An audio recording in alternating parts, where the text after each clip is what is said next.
আচ্ছা, এই যে বড় বড় ইলিশ মাছগুলো, এগুলো কত টাকা করে কেজি? একদম 2200 টাকা কেজি। গাইস, এখন দেখাবো কিভাবে মাছের দাম কমাতে হয়। ভাইয়া, এত সুন্দরী একটা মেয়ের কাছে আপনি মাছ বিক্রি করবেন, মাছের দাম একটু কমায় রাখেন না। এই বড় ইলিশ মাছটা দেন, 300 টাকা দিব। এই সময় কম, শুরু করো। আর হ্যাঁ গাইস, কি বললেন আপনি? একটা ইলিশ মাছের দাম 300 টাকা? প্রেম করেন আপনি? বয়ফ্রেন্ড আছে? না, আমি সিঙ্গেল। আমিও সিঙ্গেল। প্রেম করবেন আমার সাথে? প্রেম করেন, ইলিশ মাছ সব ফিরে দিয়ে দেবো। আমি নামতে পারি, এটা আমার যোগ্যতা। আপনি খাইতে পারেন না, এটা আপনার ব্যর্থতা।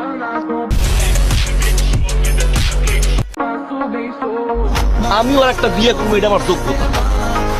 সতীনের সাথে যে সংসার করতে না পারবে, এটা তার ব্যর্থতা। আজকের এই ভিডিওতে আপনারা দেখবেন বাংলা নাটকের রাতারাতি ভাইরাল হওয়া অস্থির কিছু অ্যাটিটিউড ডায়লগ, যে ডায়লগগুলো সোশ্যাল মিডিয়া সহ টিকটকের ফরিওতে ব্যাপক জনপ্রিয়তা লাভ করেছে। ভরপুর টাকা পয়সা কামাইলে 6 মাস জেল খাটা কোনো ব্যাপার না। ঠিক আছে, এই পুলিশের আপনি কেমনে বুঝলেন? আরে শুরু দেখলে তো বোঝা যায় তুমি মমতা তো সাদা সিধা না। কাকা কি বলতেছেন? কাবিলা ভাইয়া নেই সাদা সিধা। আপনি যদি আর হিস্ট্রি জানেন, আপনি আর বলবেন কাবিলা তুমি তো একটা ইবলিশের আত্মা। ধরো একটা মেয়ে সুন্দরী, স্মার্ট, ফর্সা, গরিব, যে কোনো ধরনের মেয়ে যদি আমার নামটা খালি শুনে, তা আমি দেখা করতে চাচ্ছি, সঙ্গে সঙ্গে কি করবে জানো? রেডি হয়ে যাবে, মেকআপ শুরু করে দিবে, বিউটি পার্লার চলে যাবে, নতুন করে জামা বানাবে, বুঝছো? আমার সঙ্গে কিরাম করে কথা বলবে, তার রিয়েকশন হবে। সুতরাং গাইস, নাটকের এমন সব অ্যাটিটিউড ডায়লগগুলো একসাথে উপভোগ করতে চাইলে পুরো ভিডিওটি শেষ পর্যন্ত দেখতে থাকুন, কেননা শেষে এমন কিছু ডায়লগ রয়েছে যেগুলো এক একটি জোস এবং মারাত্মক। আমার সেকেন্ডে সেকেন্ডে লাখ লাখ টাকা লস হয়ে যেতেছে। আর 30-40 টাকা হিসাব। আমার পকেট থেকে টাকা পড়ে গেলে 1000 টাকার নোট আমি তুলি না। কেন? কারণ ওই টাকা তুলতে গেলে যে সময় লাগবে, সেই সময়ের মধ্যে আমার মোবাইলে 2 লাখ টাকা ক্যাশ ইন হয়ে যায়।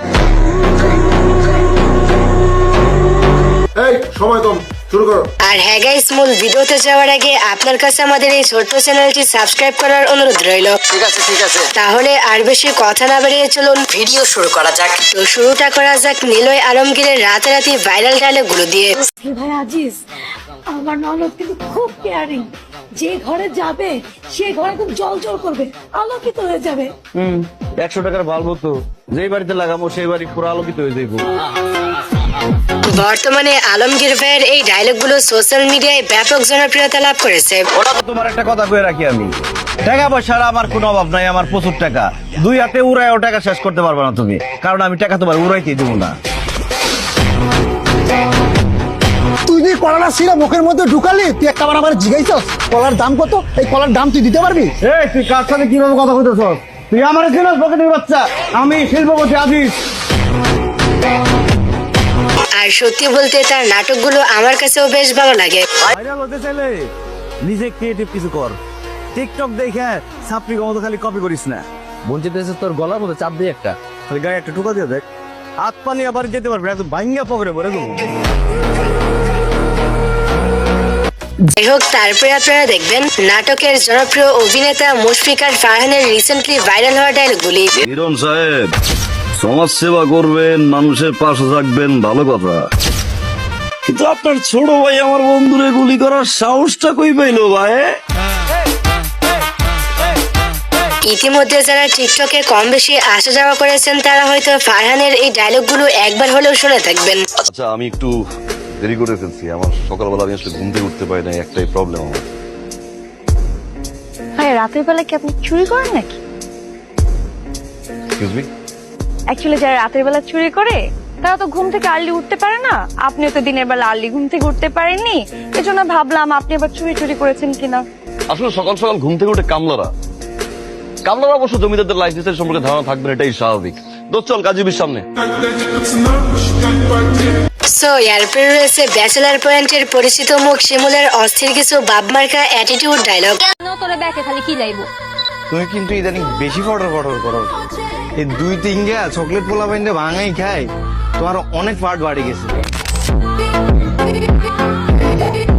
শয়তানি কাকে বলে, কত প্রকার ও কি কি, এটা শিমুলের ডায়লগগুলো শুনলেই বোঝা যায়। ব্যাচেলর পয়েন্টের নায়করে আপনি মারবেন আর নায়ক বসে বসে আঙুল চুবো কেন? আমি ক্যারেক্টারে আছি ভাই। আমিও ভাইয়া ক্যারেক্টারে আছি, শিমুলের ফাঁসারে কোনো টাইম নেই। এনিওয়ে গাইস, তারপরে রয়েছে জাকির হোসেন নেইমারের আপকামিং ভাইরাল হওয়া চাপাবাজি ডায়লগগুলি। এই মিয়া তুমি আবার ওই গুন্ডা মুন্ডা নেই? না না কাকা, আই গুন্ডা ন, মেরারে প্লেবে বলে একজন ব্যবসায়ী আর নেট বাঘের মতো ফাস্ট। ভাইয়া লুঙ্গি বললে সমস্যা কো নাই, আর আই লুঙ্গি বলে আনের কি কাউরে লুঙ্গি বড় থাকলে আমার সমস্যা হয়। বুঝছি ভাইয়া, এটা তো লুঙ্গি হেডি করতো যে তুলি ভরে দিবেন। যদিও ব্যাচেলার পয়েন্ট নাটকটি আগের মতো তেমন ভালো রেসপন্স পায়নি, তবে জাকিরের এই ডায়লগগুলো সোশ্যাল মিডিয়ায় বেশ সাড়া পেয়েছে। আই তো কয়েক মাস পর মালয়েশিয়া যেতেছি ব্যবসার কাজে, টুরিস্ট বিষয়। মালয়েশিয়ায় গিয়ে সারাদিন খালি ঘুরমু, শপিং করবো, ক্লাবিং করবো আর ইস্তা লইমু। কি করবা? ঘুরমু, শপিং করমু, মানে কেনাকাটা করমু, তারপর ক্লাবিং। সামরা তুই আমারে কেলাপ চেনাও? হ্যাঁ, ওই 3 মাস কাতারা চালাম, তুই আমারে কেলাপ বোঝাইতে আইছো। তুই আর কি যেন বলছো? এসপা মনে হচ্ছে ওই এসপা নেই কখনো। আপনি এসপা নিয়েও ফেলছেন, এখন তো আনের হাবু কাকা ন, আনের ভাইয়া ন, আনের বন্ধু হাবু বন্ধু। Nice to meet to my friend. বন্ধু মিলি মালয়েশিয়া কি ইস্পা লইম, ইস্পার খরচ আর। যাই হোক, এরপরে আপনারা দেখবেন বাংলা নাটকের কিং মোশাররফ করিমের রাতারাতি টিকটক কাঁপানো বাপ মার্কা অ্যাটিটিউড কিছু ডায়লগ। আমার চেহারা লয়ে আমার খোটা দিছিলা, ইনসাল্ট করছিলা, চেহারা ভালো না। আমি তোমার চ্যালেঞ্জ করছিলাম, মনে আছে? যে চেহারা আমি বদলায় ফেলাবো। নিঃসন্দেহে মোশাররফ করিমকে ডায়লগ কিং বলা যায়, কেননা তিনি যেটাই বলে সেটাই অ্যাটিটিউড হয়ে যায়। এত জিত তো ভালো না। একটা জিনিস মনে রাখবেন মতি ভাই, কাউরে যদি 10 হাত পানির নিচে চুবাইতে চান, আপনার নিজের কিন্তু 9 হাত পানির নিচে যাইতে হবে। কখনো কখনো হাত ফসকাইয়া আপনি 11 হাত পানির নিচেও চলে যেতে পারেন। তারপরে রয়েছে বস আফরান নিশোর রিসেন্টলি ভাইরাল ডায়লগগুলো। বেটা তুই বুঝলি না বেটা, দেখতে একই রকম লাগে কিন্তু আসলে মাল একরকম না। পরে যখন ব্র্যান্ডের জিনিস পরে যখন হাঁটবি না, এটার ভাবই আলাদা, বুঝছ তাই? আফরান নিশোর এই ডায়লগগুলো ছাড়াও ইতিমধ্যে তাণ্ডব সিনেমার একটি ডায়লগ ব্যাপক জনপ্রিয়তা লাভ করেছে। আমি মাসুদ, আমার টাকা কেউ নিতে পারবো না। জায়গায় জায়গায় সাদা করে দিব, ঘুমাইতে পারবি না।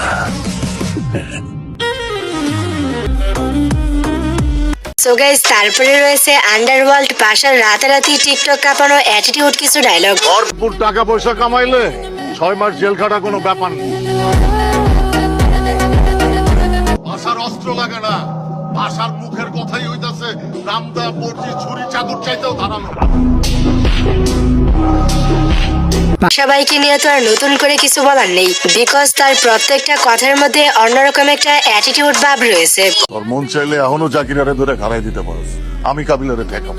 তোর যখনই মন চায় তখনই ধরে খারাপই হবার।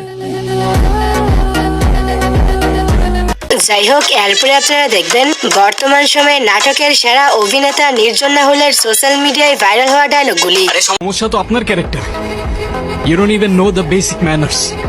আর হোয়াট ইউ মিন ভাই তোমার মতো ছেলে? হ্যাঁ, কি টার্গেট করছি আমি? আপনার টাকা? অবভিয়াসলি, তা নয় তো কি? আপনার হয়তো আমার ব্যাকগ্রাউন্ড সম্পর্কে ধারণা নেই স্যার। আপনাদের মতো সো কল্ড বিজনেসম্যান আমার বাবার অফিসের লাইন দিয়ে দাঁড়িয়ে থাকে। গুরু, এই আওয়াজ নিচ্ছে পটল, পটলা এটা রাখ, নাইলে পটল তুললে তোর খরচায় তুই যা পাবি না কাক। সো তারপরে লিস্টের সবশেষে রয়েছে জিয়াউল হক পলাশ ওরফে কাবিলা ভাইয়ের অস্থির সব অ্যাটিটিউড ডায়লগগুলি। ইংলিশের আপনি কেমনে বুঝলেন? আরে শুরু দেখলে তো বোঝা যায় তুমি মতো এত সাদা ছিল না। কাকা কি বলতেছেন? কাবিলা ভাই জানি সাদা সিধা, আন্নে যদি আর হিস্ট্রি জানেন, আন্নারে বলবেন কাবিলা তুমি তো একটা ইবলিশের আত্মা। ক্ষেতের মতো যে চলো, আমি ফ্ল্যাটের পোলা বাইন স্ট্যাটাস দেখছো স্যার, তোর কি অবস্থা? তো বন্ধুরা, আজকের মতো এই পর্যন্তই। দেখা হচ্ছে পরবর্তী নতুন কোনো ভিডিওতে। ততক্ষণ ভালো থাকুন, সুস্থ থাকুন, টেক কেয়ার, আল্লাহ হাফেজ। तुम लोग गलती से अगर नए हो तो सब्सक्राइब करो, वो जो लाल वाला बटन है उस पर अपने जीजा जी फेंक के मारो या फूफा जी, मुझे नहीं पता, बस क्लिक हो जाना चाहिए। अब मैं भी जा रहा हूं, मुझे मुठिया बेलने जाना है। बाय।